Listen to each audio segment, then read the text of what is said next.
In the beginning of the very early 1980s, Acorn computers produced this beautiful computer. This was made for the BBC Corporation as an education computer. And at the same time, we also had all the other ones. But in this episode, we will be having a look at this beautiful but very dirty computer. I will open it up, we'll have a look inside, see what gems are inside this one. Let's crack it open, right? Because we need to dig inside and see what this computer is all about. And let me make a disclaimer. I have never ever seen one of these before. This is my first one that I've been given or donated to the channel, and thank you for that. I have no idea what's inside this. And I have no idea how to approach this computer at the moment, but we'll get there, right? Together we can do this. So, first of all, I can tell you it's very, very dirty.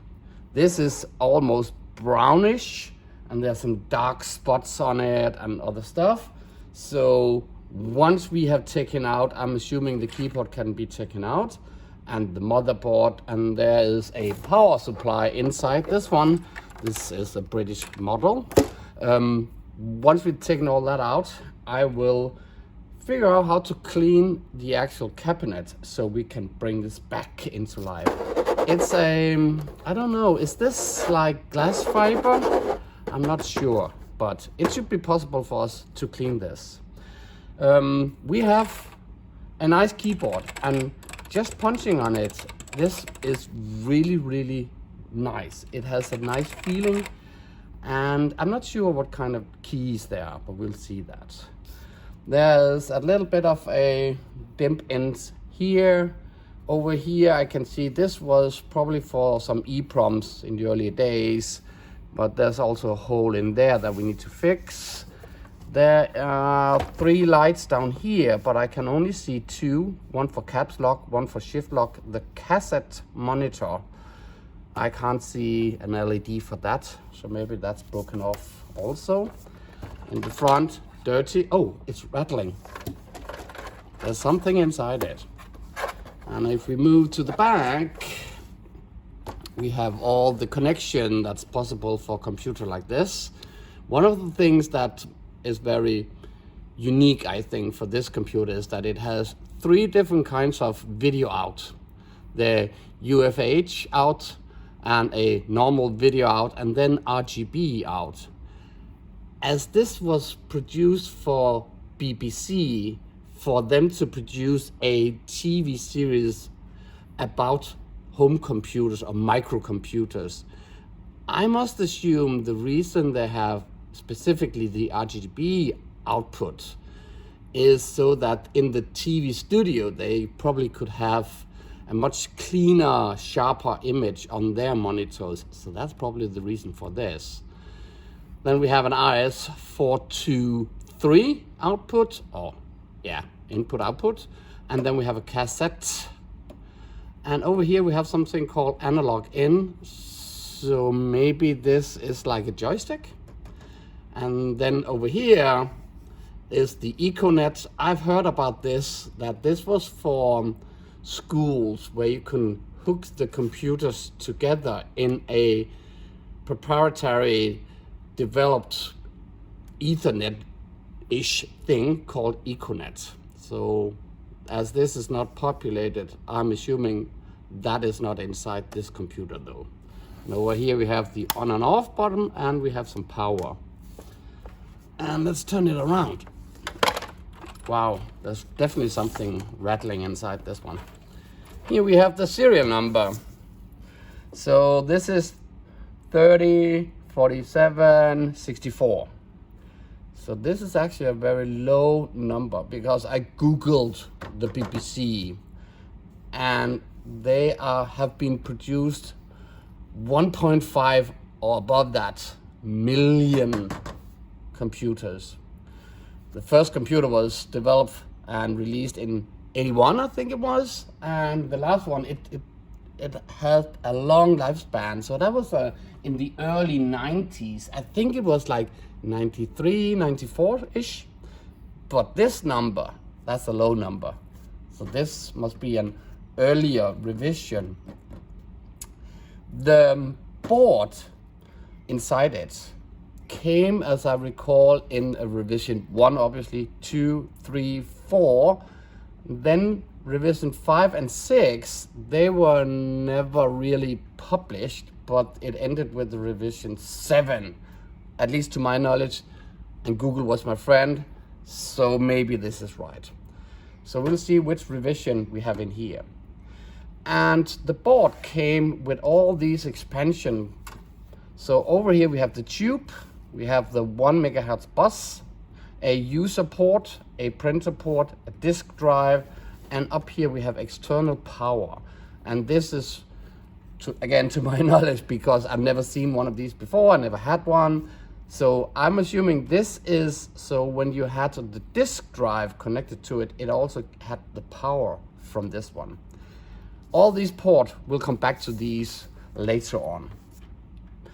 And I can also see we're missing a feed here. We have 1, 2, 3 up there, and we're missing this one. This definitely looks like the power supply area. We have a few screws in here, and we will right now start unscrewing them. So it seems that I need to unscrew this one, although there's also one down there and one up here. I'm not sure what that is. And I saw when we turned it around, I have a screw up here and a screw here. So I have my tools ready, because again, I don't know what's inside it. So all my tools are ready. So let's start with the screwdriver and unscrew all the screws. So I got the screwdriver ready.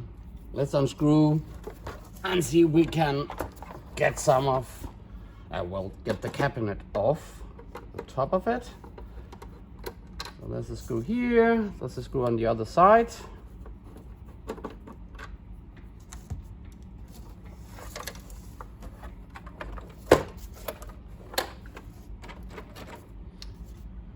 And here it says fix, so I'm assuming this one.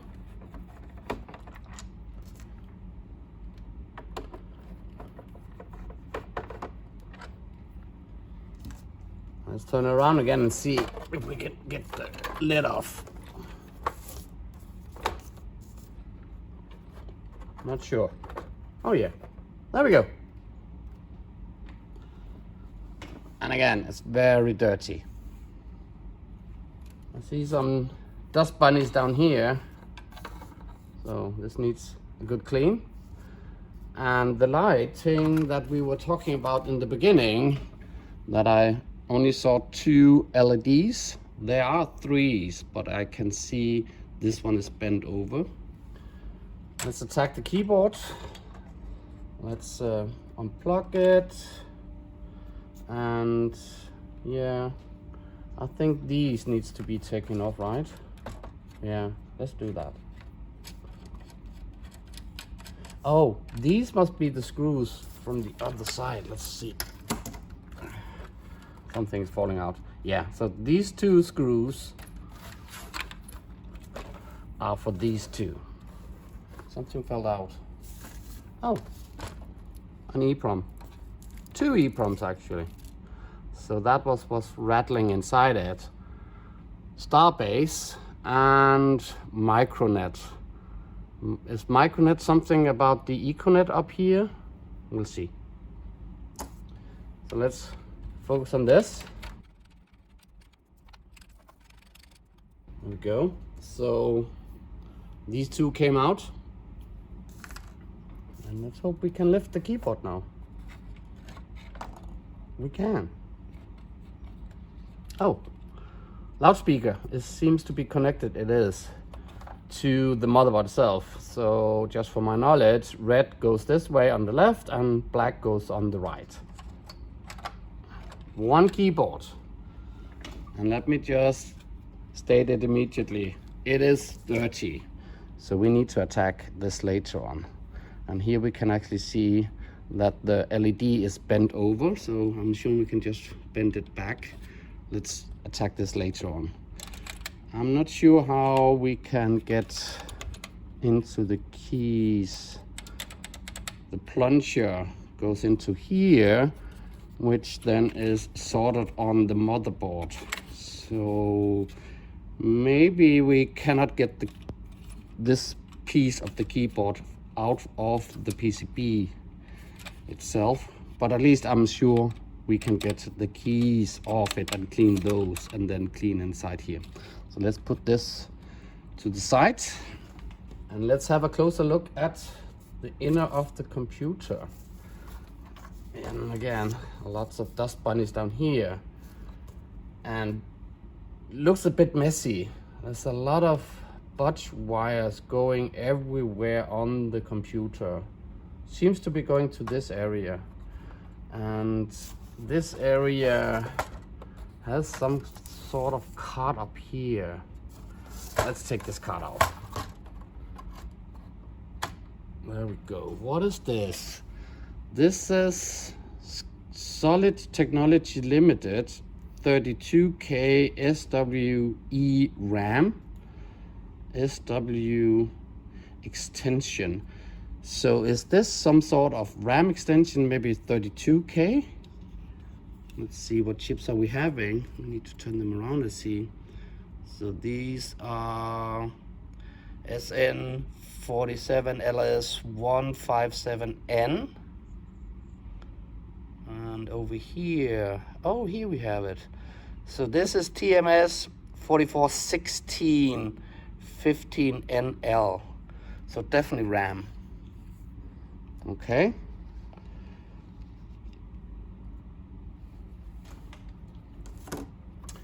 So that came from here, and this looks really weird. These are EEPROMs I can see, and this has just a normal EEPROM label on it, says nothing. This one says disk, DISC dock. Disk dock. This says DFS for BBC Micro, and it has a number down here, 4964. This DFS, that's the file system, right? So if you had a floppy disk on the side to it, this was handling the file system.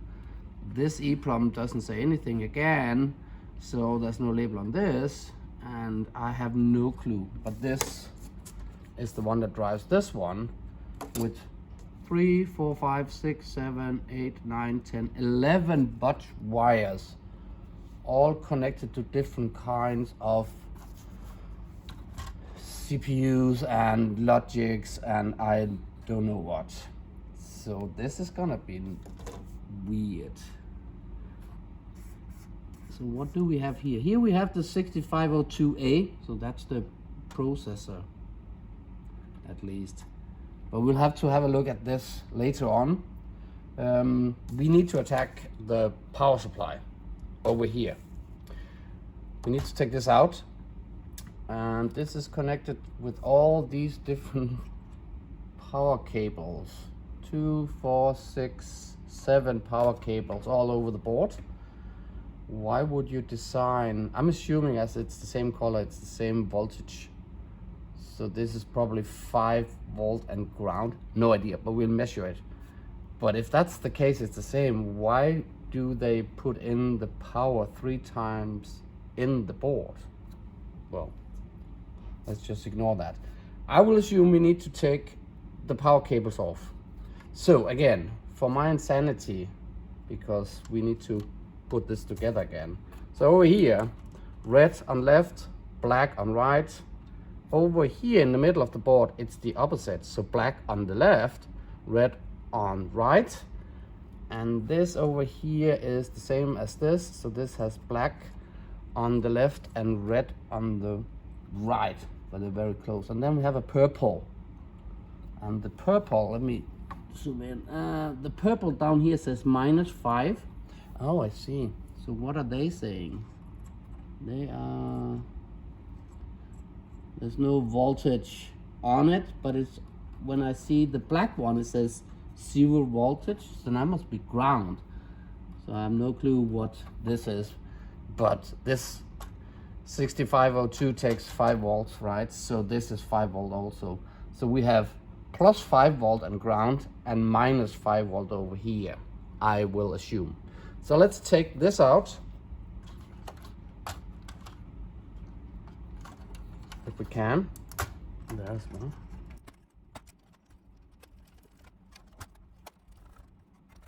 There we go. So that's the power cable. And because I want to take the board out now, I see a screw up there, I see one here, I see a rusty one there, and I see another one there. So that's 4 screws. But I also see, and let me just lift it up a bit.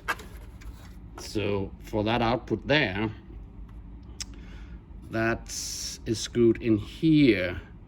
So I will assume we need to take this out, and then we should, and the 4 screws, then we should be able to lift the motherboard out.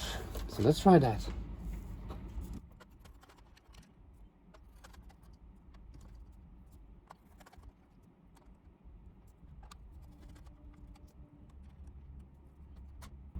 Oops, that fell off. Need to glue that back in.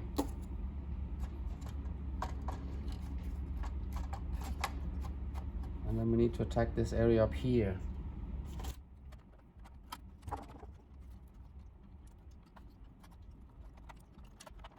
I need to heat up the soldering gun because I cannot get this through. So I need to desolder this area up here. So let me find the soldering gun. Soldering gun is heated up.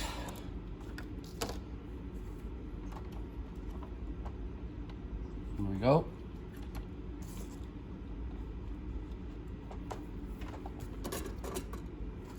Sorry, the soldering station is over there, so I have to lean in. So this goes off. Let's put this up here without the rest. And I think we should be able to lift this board up now. I'm not sure how.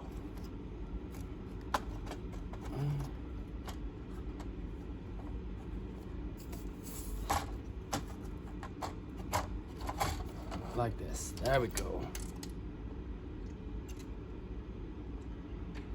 So one piece of board. And then now you can really see all the botch wires, all the wires that connects to this area over to all these areas into ICs soldered directly on pins. Let's see the back side. Looks fairly nice. But if we look here, the person, I'm not good at soldering myself, I will admit that. But this is also really bad soldering. But we'll clean it up. There's something up here. I'm not sure whether this is starting to be some sort of corrosion over here. But it's fine, we can fix this, no problem. So let's take this aside.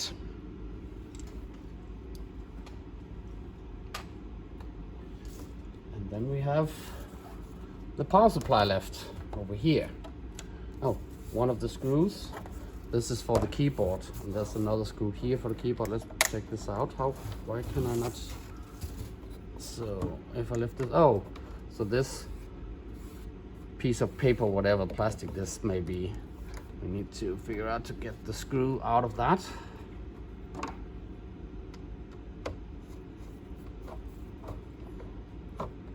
There we go.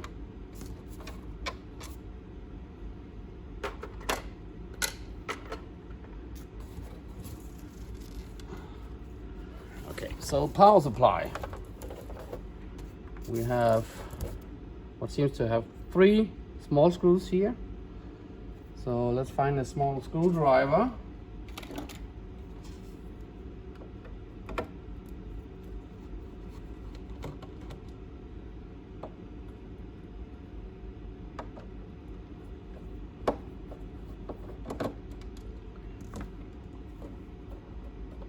There's something inside the screw there, so let me find a tweezer. And let's see if we can dig some of this out.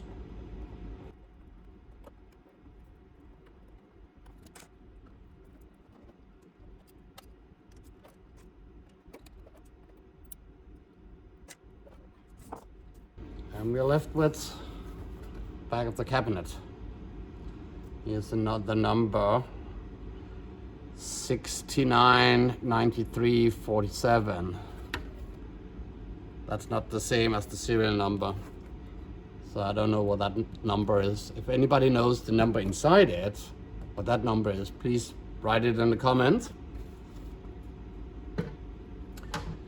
And we're left with a power supply. This computer has been here for half a year, so this power supply has no voltage inside it. And I can see from outside this is a switch power supply. I think I saw an interview somewhere on YouTube explaining about the power supply for the BBC Micro.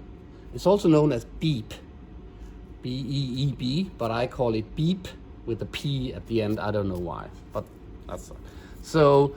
When BBC made the specification for the computer to Acorn computer, they told they want a line power supply because that didn't pull out any interference into the BBC's TV signal when they would be making the series about the actual computer. So they wanted that, but it turned out that went too got too hot, so they ended up going back to the original Acorn design for the power supply, which was a switch power supply. So there we go. So we need to figure out if all of this is working, and we need to get our hands inside this power supply. I will assume we have some reefers somewhere in here. Do I see any? I see one down there at least. That's a 0.1, and I think I see one down there. So let's see. So yeah, 2 reefers. That should be it. I see a fuse down there also. So we cannot get into this, so we need to take the actual power supply out of the actual casing. And let me just make a statement so it's been told. I'm no expert at power supplies. And if you have no knowledge, please stay away from power supplies because it's high power. So if there's anything wrong with the power supply and I can't fix it by changing the reefers and capacitors and other simple stuff, this one will be dead for me, and I'll just have to find a replacement power supply. But so that's it. So stay away from it if you have no knowledge, because it's high voltage. And please remember, I know I say this all the time, it's just because I need to say it, because I'm totally scared about power supplies myself, and people should really be careful. Even though you plug it in and you turn it on, and even if you turn it off again, please remember there is high voltage in a power supply for a time period. And that's because the power is actually stored in here, and they are not drained like immediately. It takes time for these to drain the actual power, and this is high voltage inside here.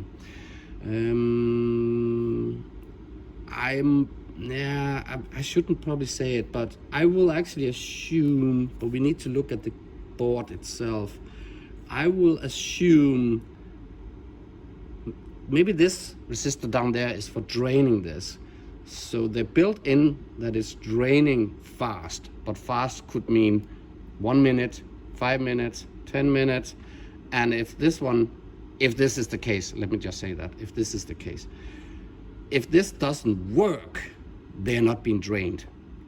So be careful. That's it. Let's crack this one open. It looks a bit complicated to get inside. There's a lot of screws, there's a lot of connections, zip ties, something down there. We need to unplug this. Yeah, that's gonna be fun, right? Let's crack on and let's do it. I want to change this also because this is British power supply and we are in Denmark, and that doesn't go into our plugs. So I will make another one out of this also. So let me adjust the camera and let's see how we get inside the power supply. So let's have a look at the power supply. So I need to get the actual board out of the casing, this metal casing. And I'm not doing this on camera. I just want to briefly show you how will I approach it. So first of all, there's a clip lead here that I just need to use my thingy to get this one out. I already did that, so this can be pushed through. There are also a few screws. This one goes inside there, and as you maybe can see, I'm not sure, there we go. It's painted, so I don't think anybody's been in here. So this is a ground that I need to unscrew. There's another ground down there, same thing, some paint. The screws up here. This I also need to unhook and get the LED inside, move it out. I will remove all of these. I have marked, taken a photo so I know that I'm putting it in the same way because it's important. Once that's done, I have a screw. Let me see if I can, there we go. I have a screw down there, also with white paint, and a screw here that I need to unscrew, and a screw there. So let me take the screws out, let me remove all of this, take this lead off, pull this out and this too, and then come back to you, okay? So I fixed some of the zip ties. Well, I removed them. I've removed a few screws. One, as I said, from here, another one from there. The 3 screws down here, they come from the actual board. And I can now pull this through, and I should be able to pull this out of here. This should give me access to remove the board. Slide it to the side if I'm lucky. Seems so, and there we go. We have now a power supply. And let me just quickly, I was right. There are 2 reefers. One there, one there. 0.01. And this one is saying 0.1. These are,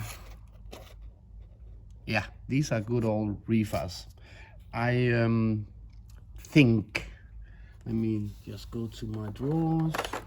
I actually think I have some reefers. Maybe we're lucky, I'm not sure. Let's see what size are. These are X2s. So, what is this?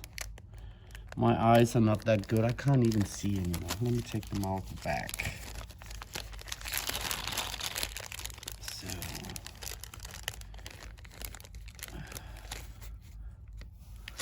there should be 10 nanofarads. For 440. Yes, 0.1. Sorry. Well, probably not in focus, and it's super tiny. So I have one here. Let's take this one out. Hopefully I have the other one. Let's see. Could it be these? Seems so. I think you can actually buy a kit for this power supply from BBC where you get all the needed things. So this is open one. Yes, perfect. One of each. Let's have a look at the other components. If we see any voltage or anything. So I was talking about this bleeding resistor. And this goes, yes. So these 3 with the one in the middle, I think I was right. This is a bleeding resistor. So this one goes into those, and the other side goes onto the switching, and then it's probably going, well, that should be, yeah, I must assume 99% sure. Don't take my word for it though, but I'm pretty sure this is a bleeding resistor for these two with the high voltage. So this part, halfway through this one, and over here, that's the high voltage. This is the low voltage, obviously. If we turn it around, yes. So if we turn the board around, you can see if I take like a screwdriver. So this one, this part, this is why there's a big gap in here. This is the low voltage area, this is the high. This area, I have not enough knowledge, so I usually don't do much in this area. And over here, that's okay, I can do some measurements. And it's a little bit weird. I don't know if you can see it, but on all the soldering, there's a red mark on all the soldering all over the board. I have no idea. I don't think anybody has been in the board though, so that is weird. That is weird. So what should we test for? We should test if there's any leakages, any bulging capacitors, usually in the high power area. Obviously these two, and this one, this is for driving the oscilloscope up here. Yeah, that looks fine too. Let's pull out the fuse. I don't need to pull out the fuse. I can actually see the fuse is perfect. There's nothing wrong. I will get my voltmeter and measure everything. So this one is cracking like crazy. I can see it over here. So definitely needs this one. Sorry. Focus typo. So this one needs to be removed, and this is also cracking up there. So no doubt about the reefers are dead. They're going out of the board. So I will move over there and turn on my desoldering gun. I will desolder these two, and that should more or less be it, right? I think that's it. And all the soldering points here, they look fine. There's nothing. So I'll just desolder those two, and then we'll test the power supply. So let me come back to you once I've desoldered these and put the new ones in. There. See you in a bit.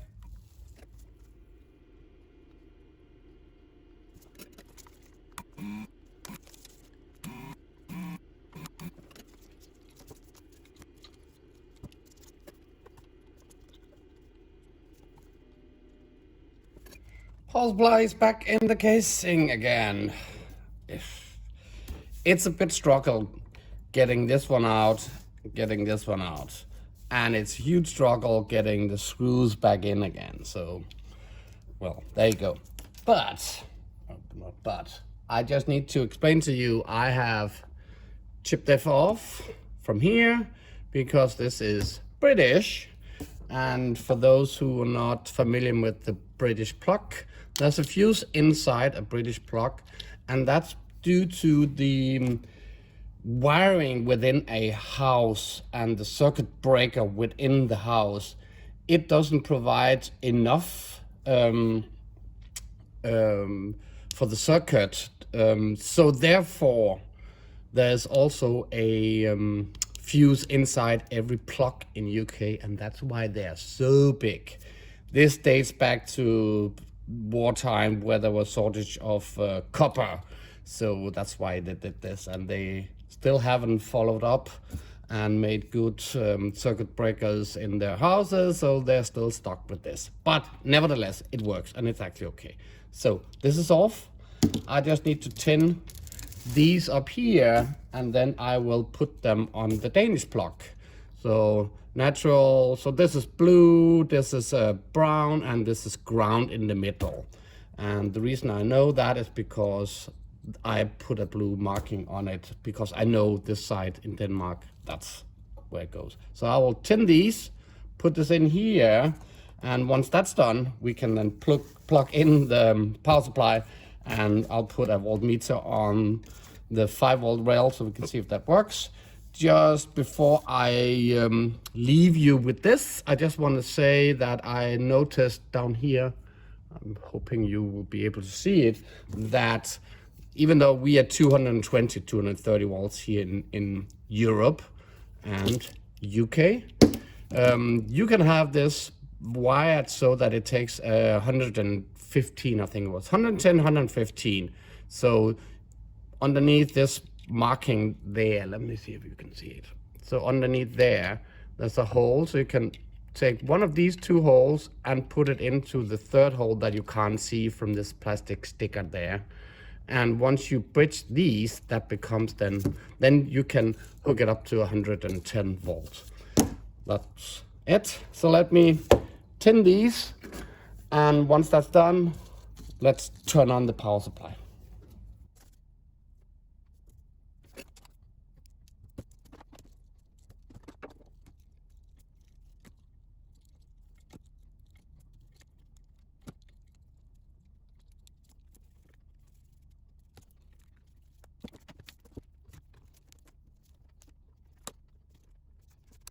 So let's see if we can get some power on it.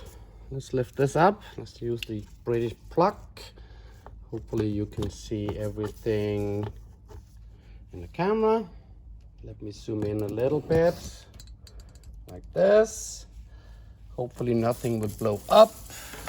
Everything is grounded and shielded. This is connected to the 5-volt rail, so this should be okay. The only thing we need to ensure is that it's turned on the back and it's turned off. It should now be turned on. So 3, 2, 1. Not as good. The voltage is saying 1.6, 1.8, 2.0, so this is fluctuating. So there's something wrong with the power supply. So, lovely. Plugs out. It's here. Remember, the bleeding resistor needs to bleed out these two over here, so no touchy at the moment. But that's very sad. A power supply that's not working. So what I did is I took the board out as it didn't work, and I was looking at some of the capacitors. You should not just remove all capacitors and change them, but I thought let's go from the high voltage side in towards the low voltage side. So I first looked at these two, took them out, measured them, they were good. Then I took the capacitor down there, that's for the reservoir, and that one is the one that actually starts the whole switch unit, and it's here. And I measured it, and it's just a tiny bit under the specs, so I put a new one in. Instead of me just continuing desoldering and seeing if they're working, I will just test it with this new one in down there. So let me hook up some voltmeters, and instead of going through this cable, we can actually go through this one. And as I can see, we have ground on the top, the two black ones, that's ground. And on the specification for the power supply, this side, if you look at this one, where the black cable are on the top, this one is plus 12, and this one is plus 5. So let's try and see if the 12-volt rail will work. So that should be like this. And if that works over here, we should then be able to test the 5-volt also. So let me just put on some power and let's do that. So 3, 2, 1, let's go again. Oh, lovely. 11, 7, 3. So let's try to see for 5 volts from the other side. So over here and down here. It's perfect. So we have a power supply that's finally working. and it was this capacitor for the reservoir. So nice. This was actually also under spec. It was only 10 volts. I don't know. I put a 25 volt in, 220. So working.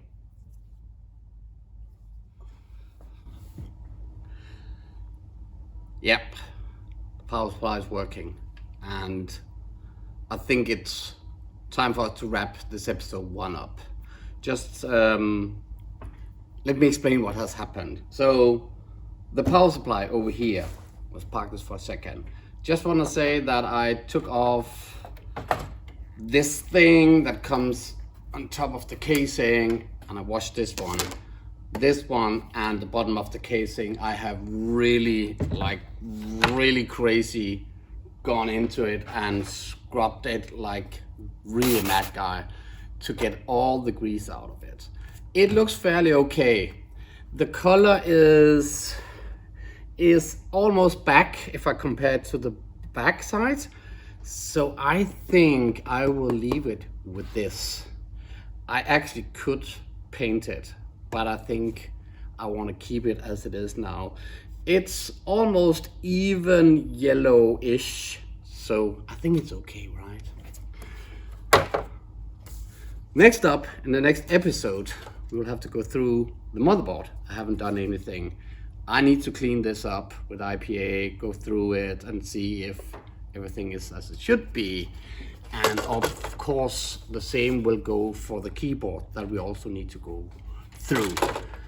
And as I said, this episode was about the power supply because I thought it was working, but you always have to test the power supply before you put it in a machine because it can blow up and it can ruin everything hardware wise. So we figured out it was fluctuating. I obviously started by changing the refills because they were cracking, and it's only a matter of time, then they'll explode and make the disgusting smell all over the place. So they went out, and then I thought, well, it looked fine. I couldn't see anything, so let's turn it on. It didn't work. We saw it was fluctuating, and then I decided on going through the capacitors from the high voltage area downwards to the low voltage area, and I saw that we had this capacitor for the reservoir that actually turns on the power supply, and I took it out, I measured it, it's over here, and we figured out it wasn't all good, so we put a new one in, and that actually made the trick. I have been on Google afterwards because it seems when you buy this package of stuff for a power supply for BBC, this is actually exactly what you're getting. 2 refills, one of these. Wouldn't I know? Had I just Googled a little bit further into that, I could have ordered that and replaced it immediately, and this would be a shorter video. But nevertheless, it's working. So we can hook this into the casing also. I have all the components that we until now have been screwed out. So everything is up here. I'm ready for assembling later on. I also obviously took out the serial number that was outside on the bottom and the number that was inside the bottom of the casing. So they're also ready to be glued together on the cabinet again. So with all of this on the table, we are ready for episode 2 eventually. So stay tuned for that. So if you enjoyed this, you know, it's thumbs up, and please do remember to subscribe. This way you get notified when I come out with the new episode 2. So from here, goodbye.